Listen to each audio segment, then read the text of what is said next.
ನಮಸ್ಕಾರ. ಮುಖ್ಯಾಂಶಗಳು. ಪ್ರತಿಪಕ್ಷ ನಾಯಕ ಗುಲಾಂ ನಬಿ ಆಜಾದ್ ಸೇರಿ ರಾಜ್ಯಸಭೆಯ 4 ಸದಸ್ಯರ ನಿವೃತ್ತಿ. ಸುಗಮ ಕಲಾಪಕ್ಕೆ ಆಜಾದ್ ಅವರ ಸಹಕಾರ ಶ್ಲಾಘನೀಯ. ಪ್ರಧಾನಿ ನರೇಂದ್ರ ಮೋದಿ. ಉತ್ತರಾಖಂಡ್ ಹಿಮಪ್ರವಾಹ, 197ಕ್ಕೂ ಹೆಚ್ಚು ಮಂದಿ ನಾಪತ್ತೆ. ಸುರಂಗದಲ್ಲಿ ಸಿಲುಕಿರುವವರ ರಕ್ಷಣೆ ಕಾರ್ಯಾಚರಣೆ ಚುರುಕು. ಗೃಹ ಸಚಿವ ಅಮಿತ್ ಶಾ.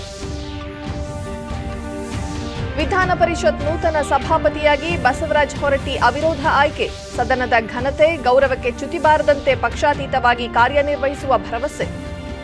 ಹಾಗೂ ಹಣಕಾಸಿನ ಇತಿಮಿತಿಯಲ್ಲಿ ಮಾರ್ಚ್ ಮೊದಲ ವಾರದಲ್ಲಿ ಉತ್ತಮ ಬಜೆಟ್ ಮಂಡನೆ. ತೆರಿಗೆ ಸಂಗ್ರಹದಲ್ಲಿ ಸುಧಾರಣೆ ನಿರೀಕ್ಷೆ. ಮುಖ್ಯಮಂತ್ರಿ ಬಿಎಸ್ ಯಡಿಯೂರಪ್ಪ ವಿಶ್ವಾಸ. ವಾರ್ತೆಗಳ ವಿವರ. ರಾಜ್ಯಸಭೆಯ ಪ್ರತಿಪಕ್ಷದ ನಾಯಕ ಹಾಗೂ ಹಿರಿಯ ಸಂಸದ ಗುಲಾಂ ನಬಿ ಆಜಾದ್, ಸದಸ್ಯರಾದ ಶಂಶೇರ್ ಸಿಂಗ್, ಮೀರ್ ಮೊಹಮ್ಮದ್ ಫಯಾಜ್, ನಾಜೀರ್ ಅಹ್ಮದ್ ಅವರು ನಿವೃತ್ತರಾಗುತ್ತಿದ್ದು, ಸದನ ಅವರುಗಳ ಸೇವೆಯನ್ನು ಶ್ಲಾಘಿಸಿತು. ಮೊಹಮ್ಮದ್ ಫಯಾಜ್, ಶಂಶೇರ್ ಸಿಂಗ್ ಅವರು ನಾಳೆ ನಿವೃತ್ತರಾಗುತ್ತಿದ್ದರೆ, ಗುಲಾಂ ನಬಿ ಆಜಾದ್ ಮತ್ತು ನಜೀರ್ ಅಹ್ಮದ್ ಅವರು ಫೆಬ್ರವರಿ 15ರಂದು ನಿವೃತ್ತರಾಗುತ್ತಿದ್ದಾರೆ. ಪ್ರಧಾನಮಂತ್ರಿ ನರೇಂದ್ರ ಮೋದಿ ತಮ್ಮ ಬೀಳ್ಕೊಡುಗೆಯ ಭಾಷಣದಲ್ಲಿ 4 ಹಿರಿಯ ಸಂಸದರು ನೀಡಿರುವ ಕೊಡುಗೆಗೆ ಧನ್ಯವಾದ ಅರ್ಪಿಸಿದರು. ಸಂಸದೀಯ ಪಟು ಗುಲಾಂ ನಬಿ ಆಜಾದ್ ಅವರ ವ್ಯಕ್ತಿತ್ವ ಕುರಿತು ಮಾತನಾಡಿದ ಪ್ರಧಾನಿ, ಆಜಾದ್ ಅವರು ಓರ್ವ ಸಂಸದೀಯ ಪಟುವಾಗಿ ಕೇವಲ ತಮ್ಮ ಪಕ್ಷದ ಬಗ್ಗೆ ಮಾತ್ರ ಕಾಳಜಿ ವಹಿಸುತ್ತಿರಲಿಲ್ಲ, ಬದಲಾಗಿ ಇಡೀ ಸದನದ ಮತ್ತು ದೇಶದ ಕಾಳಜಿ ವಹಿಸುತ್ತಿದ್ದರು. ಪ್ರತಿಪಕ್ಷದ ನಾಯಕರಾಗಿ ಅತ್ಯುತ್ತಮ ಕಾರ್ಯನಿರ್ವಹಿಸಿದ್ದು, ಮುಂದಿನ ಪೀಳಿಗೆಯ ಸಂಸದರಿಗೆ ಸ್ಫೂರ್ತಿಯಾಗಿದ್ದಾರೆ ಎಂದರು. ಗುಲಾಂ ನಬಿ ಅವರ ನಿವೃತ್ತಿಯ ಬಳಿಕ ಈ ಹುದ್ದೆಯನ್ನು ನಿರ್ವಹಿಸುವವರನ್ನು ಅವರೊಂದಿಗೆ ಹೋಲಿಸುವುದು ಕಷ್ಟವಾಗುತ್ತದೆ ಎಂದರು. ತಮ್ಮ ಹಾಗೂ ಗುಲಾಂ ನಬಿ ಆಜಾದ್ ಅವರ ನಡುವಿನ ಸ್ನೇಹದ ಹಲವು ಸಂದರ್ಭ ಸ್ಮರಿಸಿದ ಪ್ರಧಾನಿ, ಹಲವು ಬಾರಿ ಭಾವುಕರಾದರು. ಅವರೊಬ್ಬ ಪ್ರತಿಭಾವಂತ ಸಂಸದೀಯ ಪಟು, ಸದನದ ಕಾರ್ಯಕಲಾಪ ಸುಗಮವಾಗಿ ನಡೆಸಲು ಸಾಕಷ್ಟು ನೆರವು ನೀಡುತ್ತಿದ್ದರು ಎಂದರು.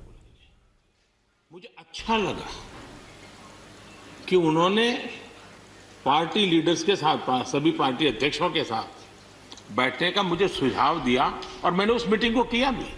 वो गुलाम नबी जी के सुझाव पर किया था और मुझे कहने में यानी इस प्रकार का संपर्क, और उसका मूल कारण है कि उनको दोनों तरफ का अनुभव रहा है, सत्ता दल का भी और विपक्ष का. 28 साल कार्यकाल, ये अपने आप में बहुत बड़ी बात होती है. बहुत साल पहले की बात है, शायद अटल जी की सरकार होगी, मुझे याद नहीं रहा. मैं यहाँ सदन में किसी काम से आया था. मैं तो तब राजनीति में नहीं था, ये इलेक्टोरल पॉलिटिक्स में नहीं था, मैं संगठन का काम करता था. तो मैं और गुलाम नबी जी ऐसे ही लॉबी में गप्पे मार रहे थे. अब जैसा पत्रकार बराबर नजर लगाए बैठे थे कि ये दोनों का मेल कैसे हो सकता है. Passing away of Mr. Amadou Thomani Tore, Mr. Mahmoudou Tandya, and Mr. Ambrose Modulo Ramani, condolences to them. I request members to rise in their places and observe silence as a mark of respect to the memory of the departed.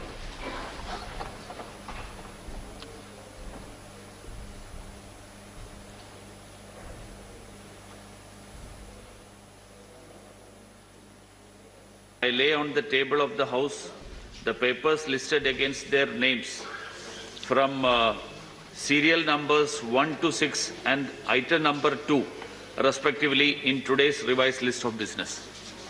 Not at all accepted. ये बहुत निंदनीय है. मैं विजय साई रेड्डी से आग्रह करता हूँ, कृपया वो क्षमा प्रार्थना करें और हमने अपने तरफ से भी मैं क्षमा प्रार्थना करती हूँ. ठीक है. These things are not made out of request. I had no intention to hurt the chair or cast aspirations on the chair. I therefore regret once again, and I'll assure you, sir, it will not be repeated once again. Thank you very much. पर मेरी चिंता OTT platform पर ಗುಲಾಂ ನಬಿ ಆಜಾದ್ ಪ್ರಧಾನಿ ಸೇರಿದಂತೆ ಸದಸ್ಯರ ಮೆಚ್ಚುಗೆಯ ಮಾತುಗಳಿಗೆ ಧನ್ಯವಾದ ಅರ್ಪಿಸಿ, ಪರಸ್ಪರ ಸಂಘರ್ಷದಿಂದ ಮುಸ್ಲಿಂ ರಾಷ್ಟ್ರಗಳು ನಾಶವಾಗುತ್ತಿವೆ ಎಂಬುದನ್ನು ಉಲ್ಲೇಖಿಸಿ, ಕೆಲವು ರಾಷ್ಟ್ರದ ಬಗ್ಗೆ ಅನುಕಂಪ ಇರುತ್ತದೆ, ಆದರೆ ಅಲ್ಲಿನ ಕೆಟ್ಟ ವಿಚಾರ ನಮ್ಮಲ್ಲಿ ಬಾರದಿರಲಿ ಎಂದರು.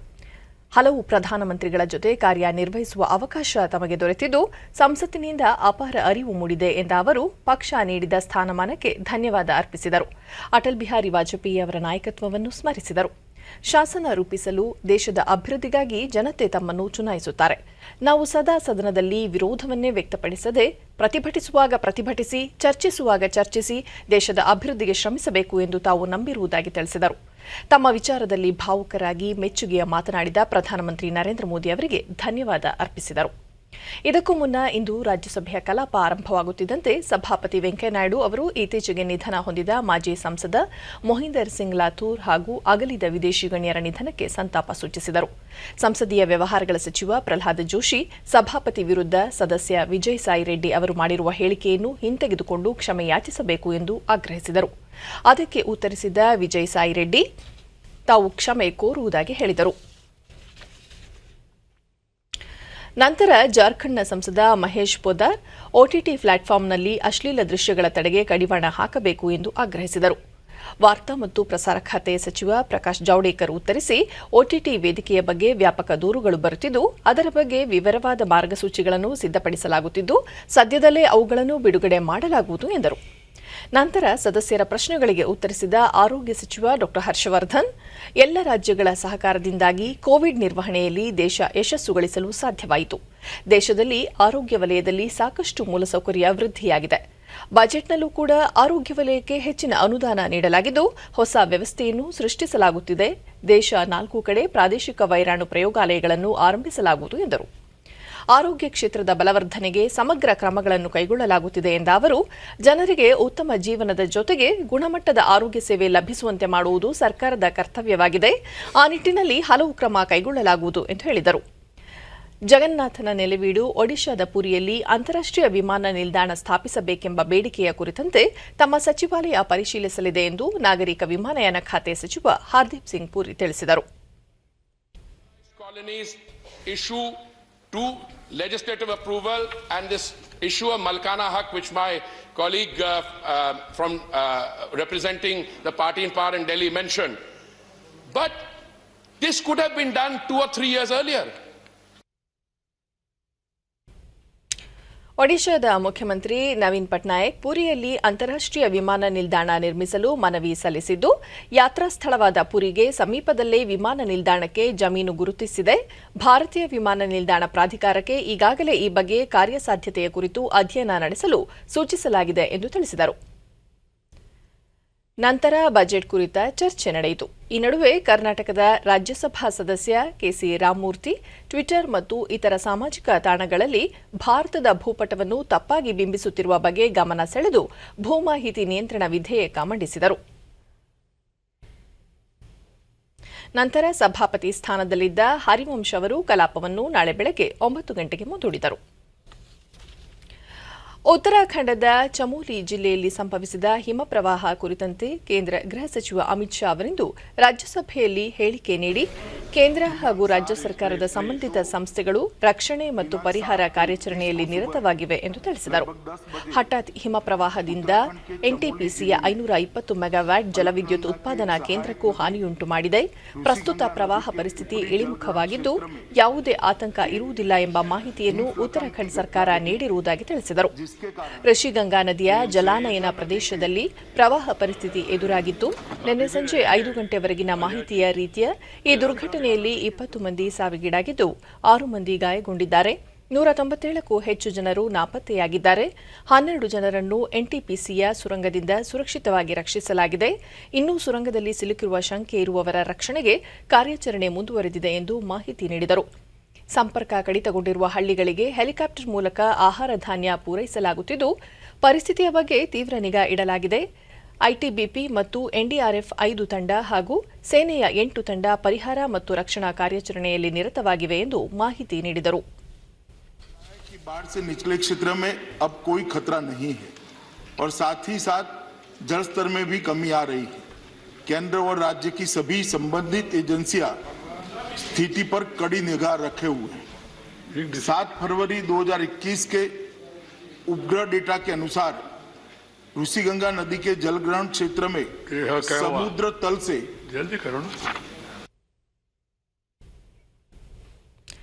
ಕೋವಿಡ್-19ನಿಂದಾಗಿ ಪ್ರವಾಸೋದ್ಯಮ ವಲಯ ಸಂಕಷ್ಟಕ್ಕೆ ಸಿಲುಕಿದ್ದು ಅಂತಹವರಿಗೆ ನೆರವು ನೀಡಲು ಸಕಾರಾತ್ಮಕ ಕ್ರಮಗಳ ಬಗ್ಗೆ ಚಿಂತನೆ ನಡೆಸಲಾಗುತ್ತಿದೆ ಎಂದು ಕೇಂದ್ರ ಪ್ರವಾಸೋದ್ಯಮ ಸಚಿವ ಪ್ರಹ್ಲಾದ್ ಸಿಂಗ್ ಪಟೇಲ್ ಹೇಳಿದ್ದಾರೆ. ರಾಜ್ಯಸಭೆಯಲ್ಲಿಂದು ಅವರು ಪ್ರಶ್ನೋತ್ತರ ಕಲಾಪದಲ್ಲಿ ಎಲ್ಲರಿಗೂ ತಿಳಿದಿರುವಂತೆ ಕೋವಿಡ್ ಸಂಕಷ್ಟದಿಂದ ಕಳೆದ ವರ್ಷ ಇಡೀ ಪ್ರವಾಸೋದ್ಯಮ ಕ್ಷೇತ್ರಕ್ಕೆ ಭಾರೀ ಹಾನಿಯಾಗಿದೆ. ಅದನ್ನು ಸರಿದೂಗಿಸಲು ಹಾಗೂ ಸಂಕಷ್ಟಕ್ಕೊಳಗಾಗಿರುವವರಿಗೆ ನೆರವಾಗಲು ಸಚಿವಾಲಯ ಹಣಕಾಸು ಮಂತ್ರಾಲಯದ ಜೊತೆ ಸಮಾಲೋಚಿಸಿ ಅಗತ್ಯ ಕ್ರಮಗಳನ್ನು ಕೈಗೊಳ್ಳುವ ನಿಟ್ಟಿನಲ್ಲಿ ಮುಂದಾಗಿದ್ದು ಸದ್ಯದಲ್ಲೇ ಅದರ ವಿವರಗಳನ್ನು ನೀಡಲಾಗುವುದು ಎಂದು ಹೇಳಿದರು. मैं उनसे बड़ी विनम्रता के साथ कहूंगा कि जितने भी स्टेक होल्डर्स हैं, मंत्री होने के नाते मैंने 4 बार लगातार उनसे संवाद किया है और जब भी उनकी कभी कोई डिमांड्स आई हैं तो वो विधिवत वित्त मंत्रालय के सामने रखी गई हैं. अगर वो होटल इंडस्ट्री की बात करते हैं तो मैं उनको सिर्फ आपके माध्यम से इतना ही कहूंगा और सदन को और देश को कि ये सच है कि इस कोरोना की महामारी के बीच में भी मंत्रालय और सरकार ने वो कदम उठाए हैं जिससे कम से कम इस देश के स्टेक होल्डर्स इतने बड़े नुकसान के बावजूद भी वो देश के साथ और सरकार के साथ खड़े रहे. ಜಗನ್ನಾಥನ ನೆಲೆವೀಡು ಒಡಿಶಾದ ಪುರಿಯಲ್ಲಿ ಅಂತಾರಾಷ್ಟ್ರೀಯ ವಿಮಾನ ನಿಲ್ದಾಣ ಸ್ಥಾಪಿಸಬೇಕೆಂಬ ಬೇಡಿಕೆಯ ಕುರಿತಂತೆ ತಮ್ಮ ಸಚಿವಾಲಯ ಪರಿಶೀಲಿಸಲಿದೆ ಎಂದು ನಾಗರಿಕ ವಿಮಾನಯಾನ ಖಾತೆ ಸಚಿವ ಹರ್ದೀಪ್ ಸಿಂಗ್ ಪುರಿ ರಾಜ್ಯಸಭೆಗಿಂದು ತಿಳಿಸಿದ್ದಾರೆ. ಸಸ್ಮಿತ್ ಪಾತ್ರ ಅವರ ಪ್ರಶ್ನೆಗೆ ಉತ್ತರ ನೀಡಿದ ಸಚಿವರು ಒಡಿಶಾದ ಮುಖ್ಯಮಂತ್ರಿ ನವೀನ್ ಪಟ್ನಾಯಕ್ ಅವರು ಪುರಿಯಲ್ಲಿ ಅಂತಾರಾಷ್ಟ್ರೀಯ ವಿಮಾನ ನಿಲ್ದಾಣ ನಿರ್ಮಿಸಲು ಮನವಿ ಸಲ್ಲಿಸಿದ್ದು ಯಾತ್ರಾ ಸ್ಥಳವಾದ ಪುರಿಗೆ ಸಮೀಪದಲ್ಲೇ ವಿಮಾನ ನಿಲ್ದಾಣಕ್ಕೆ ಜಮೀನು ಗುರುತಿಸಿದೆ ಎಂದು ತಿಳಿಸಿದರು. ಭಾರತೀಯ ವಿಮಾನ ನಿಲ್ದಾಣ ಪ್ರಾಧಿಕಾರಕ್ಕೆ ಈಗಾಗಲೇ ಒಡಿಶಾ ಸರ್ಕಾರ ಗುರುತಿಸಿರುವ ಸ್ಥಳ ಅಂತಾರಾಷ್ಟ್ರೀಯ ವಿಮಾನ ನಿಲ್ದಾಣಕ್ಕೆ ಯೋಗ್ಯವೇ ಎಂಬ ಬಗ್ಗೆ ಕಾರ್ಯಸಾಧ್ಯತೆಯ ಕುರಿತು ಅಧ್ಯಯನ ನಡೆಸಲು ಸೂಚಿಸಲಾಗಿದೆ ಎಂದು ಹೇಳಿದರು. ಗೋಹತ್ಯೆ ನಿಷೇಧ ವಿಧೇಯಕದ ಬಗ್ಗೆ ವಿಭಜನೆಗೆ ಅವಕಾಶ ನೀಡದ ಕ್ರಮವನ್ನು ವಿರೋಧಿಸಿ ವಿಧಾನ ಪರಿಷತ್ತಿನಲ್ಲಿಂದು ಕಾಂಗ್ರೆಸ್ ಸದಸ್ಯರು ಧರಣಿ ನಡೆಸಿದರು. ಬಿಕೆ ಹರಿಪ್ರಸಾದ್, ಅಬ್ದುಲ್ ನಜೀರ್ ಹಾಗೂ ಇತರ ಕಾಂಗ್ರೆಸ್ ಸದಸ್ಯರು ಕಾಯ್ದೆ ಬಗ್ಗೆ ಸಮಗ್ರ ಚರ್ಚೆಗೂ ಅವಕಾಶ ನೀಡದೆ ಏಕಾಏಕಿ ಅನುಮೋದನೆ ಪಡೆದಿರುವುದನ್ನು ಒಪ್ಪಲು ಸಾಧ್ಯವಿಲ್ಲ ಎಂದು ಹೇಳಿದರು. ಸಭಾಪತಿ ಪೀಠದಲ್ಲಿದ್ದ ಉಪಸಭಾಪತಿ ಎಂಕೆ ಪ್ರಾಣೇಶ್ ತಾವು ದಾಖಲೆಗಳನ್ನು ಪರಿಶೀಲಿಸಿ ನಂತರ ಆ ಬಗ್ಗೆ ಕ್ರಮ ಕೈಗೊಳ್ಳಲಾಗುವುದು ಎಂದರು. ಆದರೂ ಸಹ ಕಾಂಗ್ರೆಸ್ ಸದಸ್ಯರು ಪ್ರತಿಭಟನೆ ಮುಂದುವರೆಸಿದರು. ಗೃಹ ಸಚಿವ ಬಸವರಾಜ ಬೊಮ್ಮಾಯಿ ಕಾಂಗ್ರೆಸ್ ಸದಸ್ಯರು ವಿಧೇಯಕವನ್ನು ಮತಕ್ಕೆ ಹಾಕಬೇಕೆಂದು ಕೋರಿರಲಿಲ್ಲ ಎಂದು ಸ್ಪಷ್ಟನೆ ನೀಡಿದರು. ನಂತರ ಉಪಸಭಾಪತಿಯವರು ಸಭಾಪತಿಯವರ ಚುನಾವಣಾ ಪ್ರಕ್ರಿಯೆಯನ್ನು ಕೈಗೆತ್ತಿಕೊಂಡರು.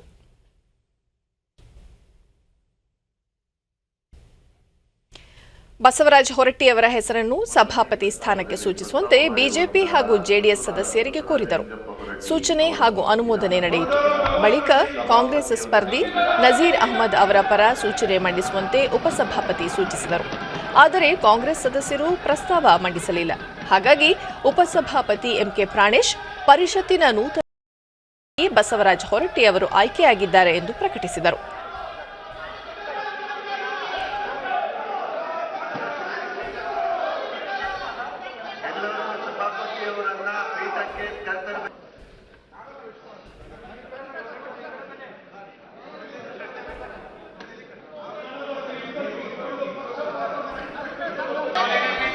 ಬಳಿಕ ಸಭಾನಾಯಕರು ಹಾಗೂ ಇತರ ನಾಯಕರು ಬಸವರಾಜ ಹೊರಟ್ಟಿ ಅವರನ್ನು ಅಭಿನಂದಿಸಿ ಸಭಾಪತಿ ಪೀಠಕ್ಕೆ ಕರೆತಂದರು.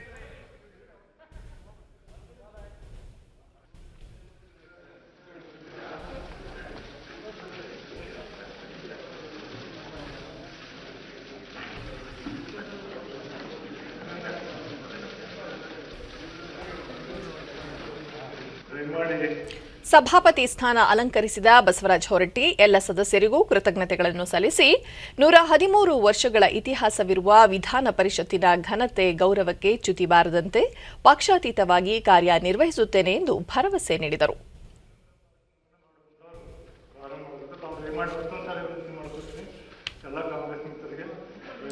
ನಂತರ ಸಭಾನಾಯಕ ಕೋಟ ಶ್ರೀನಿವಾಸ ಪೂಜಾರಿ 1 ಶತಮಾನಕ್ಕೂ ಮಿಗಿಲಾದ ಇತಿಹಾಸ ಹೊಂದಿರುವ ಚಿಂತಕರ ಚಾವಡಿ ಎಂದೇ ಹೆಸರಾಗಿರುವ ವಿಧಾನ ಪರಿಷತ್ನಲ್ಲಿ 7 ಬಾರಿ ಸದಸ್ಯರಾಗಿ ಆಯ್ಕೆಯಾಗಿ ಸುದೀರ್ಘ ಕಾಲ ಸೇವೆ ಸಲ್ಲಿಸಿರುವ ಹೊರಟ್ಟಿ ಅವರು ಇಡೀ ದೇಶದಲ್ಲೇ ದಾಖಲೆ ಬರೆದಿದ್ದಾರೆ. ಅವರು ಸಭಾಪತಿಯಾಗಿ ಆಯ್ಕೆಯಾಗಿರುವುದು ಇಡೀ ರಾಜಕೀಯ ವ್ಯವಸ್ಥೆ ಹಾಗೂ ಪ್ರಜಾಪ್ರಭುತ್ವಕ್ಕೆ ಹೆಮ್ಮೆಯಾಗಿದೆ ಎಂದು ಹೇಳಿದರು.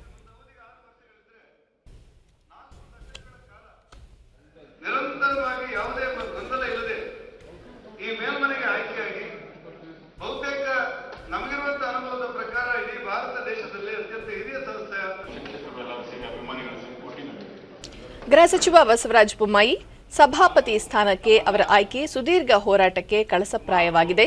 ಹುಟ್ಟು ಹೋರಾಟಗಾರರಾಗಿರುವ ಹೊರಟ್ಟಿ ಅವರು ಶಿಕ್ಷಕರಾಗಿ ಶಿಕ್ಷಕ ಕ್ಷೇತ್ರಕ್ಕೆ ಸಲ್ಲಿಸಿರುವ ಸೇವೆ ಅನನ್ಯ.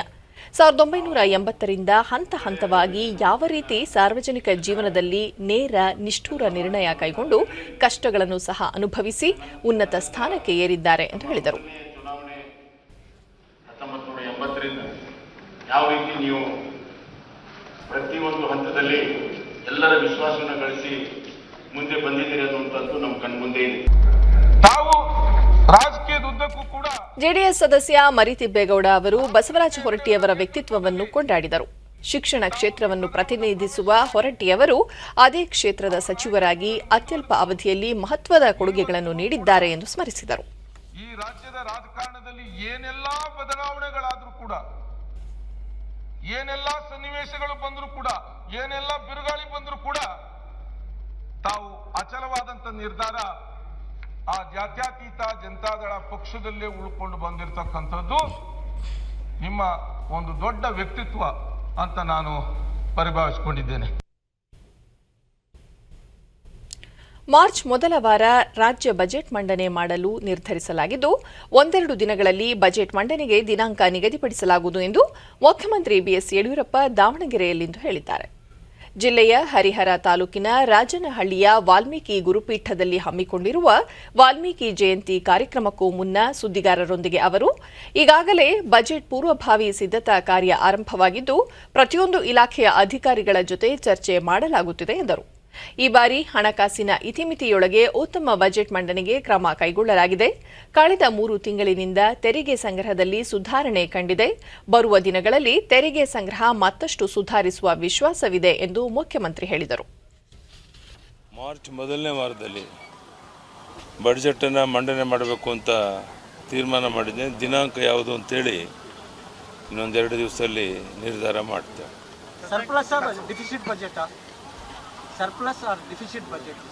ವೇಟ್ ಮಾಡಿ ಬಜೆಟ್ ಮಂಡನೆ ಮಾಡೋರು ಗೊತ್ತಿದೆ ನಿಮ್ಗೆ ಹಣಕಾಸಿನ ಪರಿಸ್ಥಿತಿ ಏನು ಅಂತ. ಆ ಇತಿಮಿತಿಗಳಲ್ಲಿ ಏನು ಮಾಡೋಕ್ಕೆ ಸಾಧ್ಯನೋ ಅದು ನಾನು ಮಾಡಿ. ಸಂಸದೀಯ ಮೌಲ್ಯಗಳ ಕುಸಿತ ತಡೆಗಟ್ಟುವ ನಿಟ್ಟಿನಲ್ಲಿ ಆತ್ಮಾವಲೋಕನ ಸಭೆಯನ್ನು ಇದೇ 24ರಂದು ಆಯೋಜಿಸಿರುವುದಾಗಿ ವಿಧಾನಸಭಾಧ್ಯಕ್ಷ ವಿಶ್ವೇಶ್ವರ ಹೆಗಡೆ ಕಾಗೇರಿ ಉತ್ತರ ಕನ್ನಡ ಜಿಲ್ಲೆಯ ಶಿರಸಿಯಲ್ಲಿಂದು ತಿಳಿಸಿದರು. ಸುದ್ದಿಗೋಷ್ಠಿಯಲ್ಲಿ ಅವರು ಸಂಸದೀಯ ಮೌಲ್ಯ ಆದರ್ಶಗಳನ್ನು ಎತ್ತಿ ಹಿಡಿಯುವ ಸಲುವಾಗಿ ಗಂಭೀರವಾಗಿ ಚಿಂತನೆ ನಡೆಸಬೇಕಿದೆ. ಈ ಬಗ್ಗೆ ಹಲವು ರಾಜ್ಯಗಳ ಪ್ರಮುಖ ಸ್ಪೀಕರ್ಗಳು, ರಾಜಕೀಯ ಮುಖಂಡರು, ಸಾಹಿತಿಗಳು, ಹಿರಿಯ ಪತ್ರಕರ್ತರು ಹಾಗೂ ಸಮಾಜದ ಗಣ್ಯರೊಂದಿಗೆ ಚರ್ಚಿಸಿರುವುದಾಗಿ ತಿಳಿಸಿದರು. ಈ ರೀತಿಯ ಚರ್ಚೆ ದೇಶದಲ್ಲೇ ಮೊದಲ ಬಾರಿಗೆ ನಡೆಯುತ್ತಿದ್ದು, ಸದನದ ಘನತೆಯನ್ನು ಇನ್ನಷ್ಟು ಹೆಚ್ಚಿಸಲಿದೆ ಎಂದರು. ಲೋಕಸಭಾ ಸ್ಪೀಕರ್ ಜೊತೆಯಲ್ಲಿ ಚರ್ಚಿಸಿದ್ದೇನೆ. ರಾಜ್ಯಸಭಾ ಚೇರ್ಮನ್ರು, ಡೆಪ್ಟಿ ಚೇರ್ಮನ್ರ ಜೊತೆಯಲ್ಲಿಯೂ ಮಾತನಾಡಿದ್ದೇನೆ. ಗವರ್ನರ್ ಒಳಗೊಂಡಂತೆ ಇನ್ನು ಅನೇಕರ ಜೊತೆಯಲ್ಲಿ ನಾನು ಚರ್ಚಿಸಿದ್ದೇನೆ. ಬೇರೆ ಬೇರೆ ರಾಜಕೀಯ ಪಕ್ಷದ ಮುಖಂಡರ ಜೊತೆಯಲ್ಲಿ ಚರ್ಚಿಸಿದ್ದೇನೆ. ಸಾರ್ವಜನಿಕ ಕ್ಷೇತ್ರದಲ್ಲಿರುವಂಥ ಹಿರಿಯ ಪತ್ರಕರ್ತರು, ಸಾಹಿತಿಗಳು ಮತ್ತು ಬೇರೆ ಬೇರೆ ಕ್ಷೇತ್ರದಲ್ಲಿ ಕೆಲಸ ಮಾಡ್ತಾ ಇರುವಂಥ ಗಣ್ಯರು, ಯಾರು ಈ ವ್ಯವಸ್ಥೆಯನ್ನು ಒಂದು ಫಲಪ್ರದವಾಗಿ ನಡೆಸಬೇಕು ಅನ್ನುವಂಥ ಕಾಳಜಿ, ಜವಾಬ್ದಾರಿ ಇದೆಯೋ ಅಂಥವರೆಲ್ಲರ ಜೊತೆಗೆ ಸಮಾಲೋಚನೆಗಳನ್ನು ಮಾಡಿದ್ದೇನೆ ಮತ್ತು ಅಂಥವರೆಲ್ಲರ ಹಿರಿಯರನ್ನು ನಾನು ಕರೆದಿದ್ದೀನಿ. ಕಾನೂನು ತಜ್ಞರಿದ್ದಾರೆ, ಬೇರೆ ಬೇರೆ ಅನುಭವಿಗಳಿದ್ದಾರೆ, ಅವರನ್ನೆಲ್ಲ ಈ ರೀತಿ ವಿಷಯವನ್ನು ಚರ್ಚೆ ಮಾಡೋದು. ಈ ರಾಜಕೀಯ ಆಗು ಹೋಗುಗಳ ಚರ್ಚೆ ಅಂತೂ ನಡೆಯುತ್ತೆ, ನಿಮಗೆಲ್ಲ ಗೊತ್ತಿದೆ. ಆದರೆ ನಮ್ಮ ವಿಧಾನಸಭೆಗಳು ಅದಕ್ಕಿಂತ ಮೇಲ್ಪಟ್ಟು ಚರ್ಚೆಯನ್ನು ಮಾಡುವಂಥ ವೈಚಾರಿಕವಾದಂತಹ. ವಿಧಾನ ಪರಿಷತ್ನಲ್ಲಿ ನಿನ್ನೆ ಕರ್ನಾಟಕ ಜಾನುವಾರು ಹತ್ಯೆ ಪ್ರತಿಬಂಧಕ ಮತ್ತು ಸಂರಕ್ಷಣಾ ಮಸೂದೆ ಅಂಗೀಕಾರವಾದ ಹಿನ್ನೆಲೆಯಲ್ಲಿ ಮುಖ್ಯಮಂತ್ರಿ ಬಿಎಸ್ ಯಡಿಯೂರಪ್ಪ ಇಂದು ಬೆಂಗಳೂರಿನ ತಮ್ಮ ನಿವಾಸದಲ್ಲಿ ಗೋಪೂಜೆ ನೆರವೇರಿಸಿದರು. ಈ ವೇಳೆ ಗೃಹ ಸಚಿವರಾದ ಬಸವರಾಜ ಬೊಮ್ಮಾಯಿ, ಪಶುಸಂಗೋಪನಾ ಸಚಿವ ಪ್ರಭು ಚೌಹಾಣ್, ಹಿಂದುಳಿದ ವರ್ಗಗಳ ಕಲ್ಯಾಣ ಇಲಾಖೆ ಸಚಿವ ಕೋಟ ಶ್ರೀನಿವಾಸ ಪೂಜಾರಿ, ಸಚಿವ ಭೈರತಿ ಬಸವರಾಜ್ ಮತ್ತಿತರರು ಹಾಗೂ ಅಧಿಕಾರಿಗಳು ಉಪಸ್ಥಿತರಿದ್ದರು.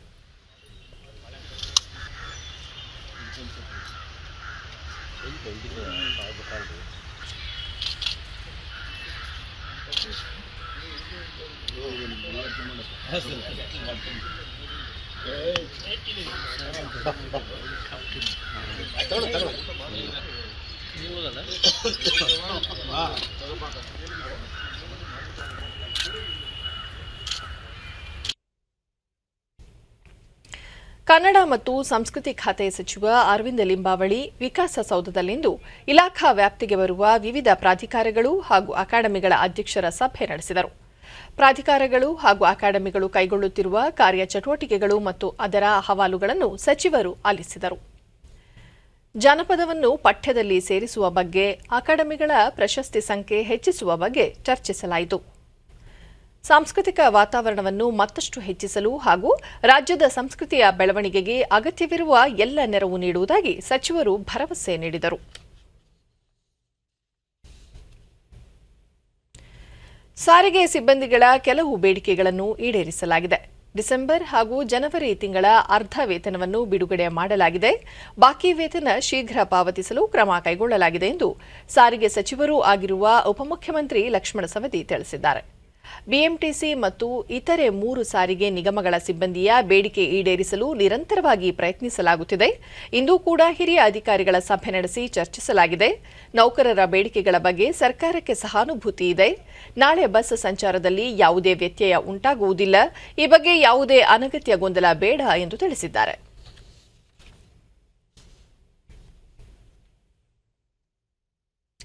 ದೇಶಾದ್ಯಂತ ಈವರೆಗೆ ಒಟ್ಟು 62,59,000 ಮಂದಿಗೆ ಕೋವಿಡ್-19 ಲಸಿಕೆ ಹಾಕಲಾಗಿದೆ ಎಂದು ಕೇಂದ್ರ ಆರೋಗ್ಯ ಸಚಿವಾಲಯ ಪ್ರಕಟಿಸಿದೆ.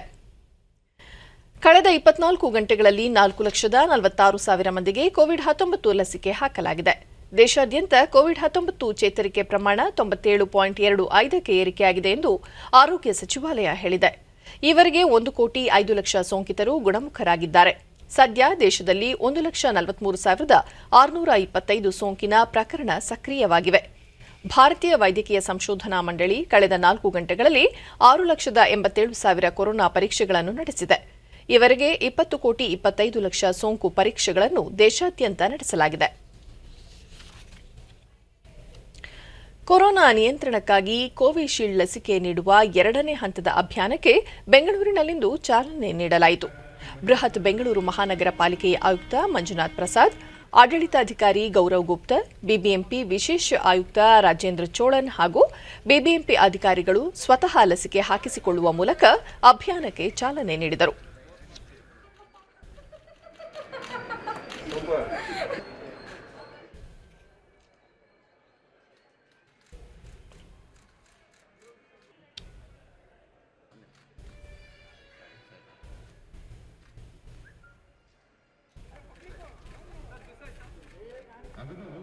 ಮಂಜುನಾಥ್ ಪ್ರಸಾದ್, ಕೋವಿಡ್ ಲಸಿಕೆ ಹಾಕಿಸಿಕೊಳ್ಳುವ ಬಗ್ಗೆ ಯಾವುದೇ ಅನುಮಾನ ಬೇಡ.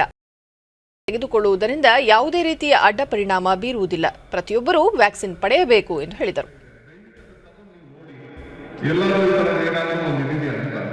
ಅದರಲ್ಲಿ 2 ವಿಷಯ ಇದ್ದಾರೆ. ಒಂದು ಗರ್ಭಿಣಿ ಮಹಿಳೆಯರು ಮತ್ತೆ ಯಾರು ಲ್ಯಾಕ್ಟೇಟಿಂಗ್ ಮದರ್ಸ್ ಇದ್ದಾರೆ, ಅವೆರಡು ರೆಸ್ಟ್ರಿಕ್ಷನ್ಸ್ ಬಿಟ್ಟ ಅಂದ್ರೆ ಬೇರೆ ಯಾವುದೇ ರೀತಿಯಾದಂತಹ ರೆಸ್ಟ್ರಿಕ್ಷನ್ಸ್ ಇಲ್ಲ. ಜನಗಳಲ್ಲಿ ಈ ತಪ್ಪು ಕಲ್ಪನೆ ಇದು ಹೋಗ್ಬೇಕು ಅನ್ನೋದು ನನ್ನ ಒಂದು ಮನವಿ. ಇದರಲ್ಲಿ ಯಾವುದೇ ಒಂದು ಗಾಳಿ ಸುದ್ದಿಗಳಿಗೆಲ್ಲ ಇದನ್ನ ಹೆಚ್ಚು ಮಹತ್ವನ ನೀಡಿದೆ. ನಮ್ಮಲ್ಲಿ ಪ್ರತಿಯೊಬ್ಬರು ವ್ಯಾಕ್ಸಿನ್ ತಗೊಂಡ್ರೆ ಮಾತ್ರ ಬೆಂಗಳೂರು ನಗರವನ್ನ ನಾವು ಮಾದರಿ ನಗರವನ್ನಾಗಿ ಮಾಡೋದಕ್ಕೆ ಸಾಧ್ಯ ಆಗುತ್ತೆ. ಗೌರವ್ ಗುಪ್ತಾ, ಕೊರೋನಾ ಸೇನಾನಿಗಳಾದ ಆರೋಗ್ಯ ಸಿಬ್ಬಂದಿ ಈಗಾಗಲೇ ಲಸಿಕೆ ಪಡೆದುಕೊಂಡಿದ್ದಾರೆ. ಈಗ ಮುಂಚೂಣಿ ಕಾರ್ಯಕರ್ತರು ಯಾವುದೇ ಭಯವಿಲ್ಲದೆ ಲಸಿಕೆ ಹಾಕಿಸಿಕೊಳ್ಳಬೇಕು ಎಂದು ಹೇಳಿದರು. ಮತ್ತು ಅದೇ ರೀತಿಯಲ್ಲಿ ಎಲ್ಲ ದೇಶಗಳಲ್ಲಿ ಎಲ್ಲ ಆಸ್ಪತ್ರೆಗಳು ತಮಗೆಲ್ಲರಿಗೂ ಗೊತ್ತಿರ್ತಕ್ಕಂಥದ್ದು ಸಂಗತಿ. ಯುಕೆ ದೇಶದಲ್ಲಿ ಬಹುಶಃ ಮೇ ಒಳಗೆ ಸುಮಾರು ಅರ್ಧದಷ್ಟು ಜನಸಂಖ್ಯೆಯನ್ನು ಅವರು ಲಸಿಕೆ ನೀಡಲಿಕ್ಕೆ ಇದ್ದಾರೆ ಅಂತ ಹೇಳಿ ನಾನು ಕೇಳ್ಕೊಂಡಿದ್ದೀನಿ. ಅದೇ ರೀತಿಯಲ್ಲಿ US ಮತ್ತು ಯುರೋಪ್ನಲ್ಲಿ ಇರ್ತಕ್ಕಂತಹ ಚೈನಾದಲ್ಲಿ ಇರ್ತಕ್ಕಂಥ ಎಲ್ಲರೂ ಅದನ್ನು ತೆಗೆದುಕೊಳ್ತಾ ಇದ್ದಾರೆ. ಹಲವಾರು ವ್ಯಾಕ್ಸಿನ್ಸು ಅದಕ್ಕೆ ಡೆವಲಪ್ ಆಗಿರ್ತಕ್ಕಂಥ ತಮಗೆಲ್ಲರೂ ಗೊತ್ತಿರ್ತಕ್ಕಂಥ ವಿಷಯ.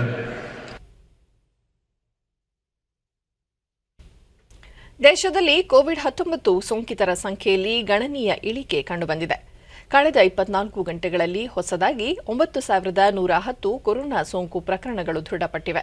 ಇದರೊಂದಿಗೆ ಕೋವಿಡ್-19 ಸೋಂಕಿತ ಪ್ರಕರಣಗಳ ಒಟ್ಟು ಸಂಖ್ಯೆ 1,08,47,304ಕ್ಕೆ ಏರಿಕೆಯಾಗಿದೆ. ದೇಶದಲ್ಲಿ ಒಟ್ಟು 1,43,625 ಸಕ್ರಿಯ ಪ್ರಕರಣಗಳಿದ್ದು, ಈ ಪ್ರಮಾಣ ಶೇಕಡ 1.32ಕ್ಕೆ ಇಳಿಕೆಯಾಗಿದೆ. ಇದುವರೆಗೂ ಒಟ್ಟು 1,05,48,521 ಮಂದಿ ಗುಣಮುಖರಾಗಿದ್ದು, ಚೇತರಿಕೆ ದರ ಶೇಕಡ 97.25ರಲ್ಲಿದೆ.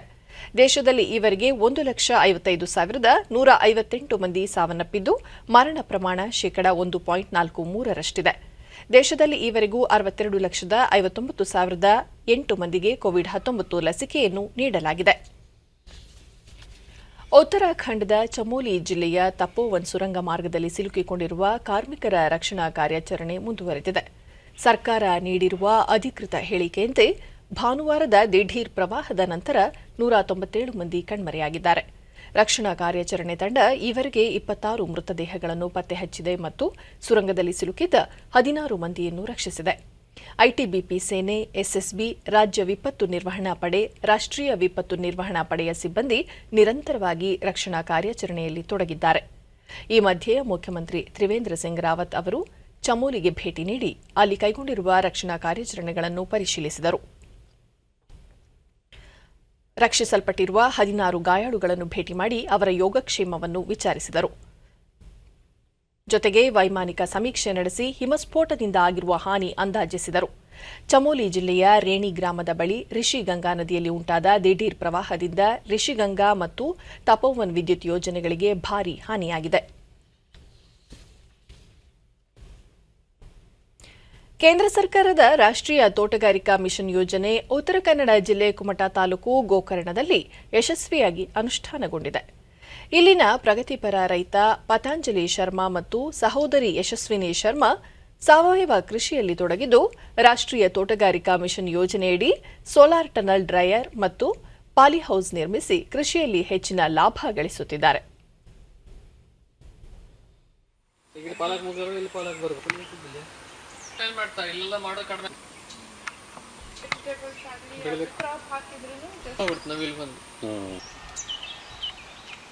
ನಾನು ಕಳೆದ 10 ವರ್ಷದಿಂದ ಪತಾಂಜಲಿ ಶರ್ಮಾ ರಾಷ್ಟ್ರೀಯ ತೋಟಗಾರಿಕಾ ಮಿಷನ್ ಯೋಜನೆ ಸಹಾಯ ಪಡೆದು ಕೃಷಿಯಲ್ಲಿ ಸೋಲಾರ್ ಟನಲ್ ಡ್ರೈಯರ್ ಅಳವಡಿಸಿಕೊಂಡು ಮಳೆಗಾಲದಲ್ಲೂ ಬೆಳೆಗಳನ್ನು ಒಣಗಿಸಬಹುದಾಗಿದ್ದು, ಈ ಮೂಲಕ ಬೆಳೆ ಕೆಡದಂತೆ ಕಾಪಾಡಿಕೊಂಡು ಕೃಷಿಯಲ್ಲಿ ಹೆಚ್ಚಿನ ಲಾಭ ಪಡೆಯುತ್ತಿದ್ದೇನೆ ಎಂದರು. ಎಲ್ಲ ಕೃಷಿ ಉತ್ಪನ್ನಗಳನ್ನು ಕೂಡ ಬೇಗ ಒಣಗಿಸಬಹುದು. 2-3 ವರ್ಷಕ್ಕೆ ಫುಲ್ ಡ್ರೈ ಆಗಿಬಿಡ್ತದೆ. ಮಳೆಗಾಲದಲ್ಲೂ ಕೂಡ ಪ್ರಾಬ್ಲಮ್ ಇರುವುದಿಲ್ಲ. ನಮ್ಮ ಆಹಾರವನ್ನು ಯಶಸ್ವಿನಿ ಶರ್ಮಾ ಕೇಂದ್ರ ಸರ್ಕಾರ ಕೃಷಿಗೆ ನೀಡುವ ಪ್ರೋತ್ಸಾಹದೊಂದಿಗೆ ಯುವಜನತೆ ಕೃಷಿಯಲ್ಲಿ ತಂತ್ರಜ್ಞಾನ ಬಳಸಿ ಜೀವನಕ್ಕೆ ಬೇಕಾದ ಆಹಾರ ಉತ್ಪನ್ನಗಳನ್ನು ತಾವೇ ಬೆಳೆಯುವ ಮೂಲಕ ಪ್ರಧಾನಿಯವರ ಆತ್ಮನಿರ್ಭರ ಭಾರತ ಆಶಯಕ್ಕೆ ಪೂರಕವಾಗಬೇಕಿದೆ ಎಂದರು. ಜೀವಿಸುವಂತಹ ಒಂದು ಕಲೆಯನ್ನ ನಾವು ರೂಢಿ ಮಾಡ್ಕೊಳ್ಬೇಕು ಅಂತ ನಾನು ಈ ಮುಂದಿನ ಪೀಳಿಗೆಗೆ ಒಂದು ಸಂದೇಶವನ್ನ ನೀಡ್ತೇನೆ. ತಾಲೂಕು ತೋಟಗಾರಿಕಾ ಇಲಾಖೆಯ ಹಿರಿಯ ಸಹಾಯಕ ನಿರ್ದೇಶಕ ಚೇತನ್ ಜಿ ನಾಯ್ಕ್ ಪಾಲಿಹೌಸ್ ನಿರ್ಮಾಣಕ್ಕೆ 4,74,000 ರೂಪಾಯಿ ಹಾಗೂ ಸೋಲಾರ್ ಟನಲ್ ಡ್ರೈಯರ್ ನಿರ್ಮಾಣಕ್ಕೆ 2,28,000 ರೂಪಾಯಿ ಕೇಂದ್ರ ಸರ್ಕಾರದಿಂದ ರೈತರ ಅನುದಾನ ದೊರೆತಿದ್ದು, ಎಲ್ಲ ರೈತರು ಈ ಯೋಜನೆಯ ಉಪಯೋಗ ಪಡೆದುಕೊಳ್ಳಬೇಕು ಎಂದು ಮಾಹಿತಿ ನೀಡಿದರು. ಸೋಲಾರ್ ಟನಲ್ ಡ್ರೈಯರ್ ಆಗಿರ್ಬೋದು ಅಥವಾ ಪಾಲಿಹೌಸ್ಗಳಾಗಿರ್ಬೋದು ಹಾಗೂ ಇನ್ನಿತರ ಯಾವುದೇ ಯೋಜನೆಗಳಾಗಿರ್ಬೋದು ನಮ್ಮಲ್ಲಿ ಸಾಕಷ್ಟು ಅನುದಾನ ಲಭ್ಯ ಇರುತ್ತದೆ. ನಮ್ಮ ತಾಲೂಕಿನ ರೈತರು ಅತಿ ಹೆಚ್ಚಿನ ಸಂಖ್ಯೆಯಲ್ಲಿ ಲಾಭವನ್ನು ಪಡ್ಕೋಬೇಕು ಹಾಗೂ ಹೆಚ್ಚಿನ ಮಾಹಿತಿಯಾಗಿ. ಕೊನೆಯಲ್ಲಿ ಮತ್ತೊಮ್ಮೆ ಮುಖ್ಯಾಂಶಗಳು. ಪ್ರತಿಪಕ್ಷ ನಾಯಕ ಗುಲಾಂ ನಬಿ ಆಜಾದ್ ಸೇರಿ ರಾಜ್ಯಸಭೆಯ 4 ಸದಸ್ಯರ ನಿವೃತ್ತಿ. ಸುಗಮ ಕಲಾಪಕ್ಕೆ ಆಜಾದ್ ಅವರ ಸಹಕಾರ ಶ್ಲಾಘನೀಯ, ಪ್ರಧಾನಿ ನರೇಂದ್ರ ಮೋದಿ. ಉತ್ತರಾಖಂಡ್ ಹಿಮಪ್ರವಾಹ, 197ಕ್ಕೂ ಹೆಚ್ಚು ಮಂದಿ ನಾಪತ್ತೆ. ಸುರಂಗದಲ್ಲಿ ಸಿಲುಕಿರುವವರ ರಕ್ಷಣೆ ಕಾರ್ಯಾಚರಣೆ ಚುರುಕು, ಗೃಹ ಸಚಿವ ಅಮಿತ್ ಶಾ.